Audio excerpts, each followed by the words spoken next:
காஞ்சிபுரம் மாவட்டம் இருங்காட்டுக்கோட்டை சிப்காட்டில் அட்டை உற்பத்தி தொழிற்சாலையில் பயங்கர தீ விபத்து ஏற்பட்டுள்ளது. தீயை அணைக்கும் பணியில் தீயணைப்பு வீரர்கள் 4 மணி நேரமாக ஈடுபட்டுள்ளனர். இது தொடர்பான காட்சிகளை முதலில் பார்க்கலாம்.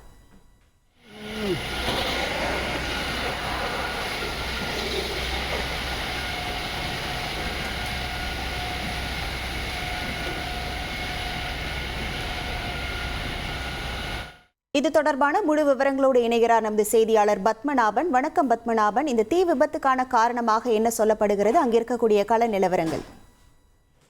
காஞ்சிபுரம் மாவட்டம் ஸ்ரீபெரும்புதூர் அடுத்த இருங்காட்டுக்கோட்டை சிப்காட்டில் டிஜிஐ பேக்கேஜ் என்ற mixie, fridge, washing machine, car ஆகியவர்களுக்கு பயன்படுத்தக்கூடிய அட்டை உற்பத்தி செய்யும் தொழிற்சாலை இயங்கி வருகிறது.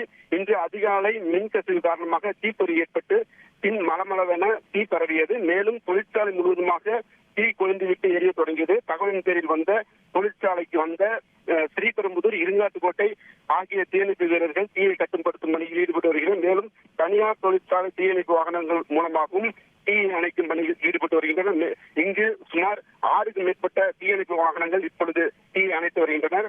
மேலும் 4 மணி நேரமாக தீயை அணைக்கும் பணியில் ஈடுபட்டு வரும் நிலையில் தீ முழுவதுமாக அணைக்கப்பட்ட பிறகு இதன் முழு விவரம் தெரிவிக்கப்படும் என கூறப்பட்டு வருகிறது. தீ விபத்து குறித்து ஸ்ரீபெரும்புதூர் மற்றும் சோமங்கலம் காவல்துறையினர் விசாரணை மேற்கொண்டு வருகின்றனர். மின்கசிவு காரணமாக தனியார் தொழிற்சாலை பயங்கர தீ விபத்து ஏற்பட்ட சூழல் அப்பகுதியில் பெரும் பரபரப்பை ஏற்படுத்தி வருகிறது.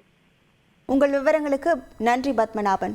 உங்கள் தந்தி ஒன் தொலைக்காட்சியில் கர்ணன் தினமும் மாலை 5 மணிக்கு காண தவறாதீர்கள்.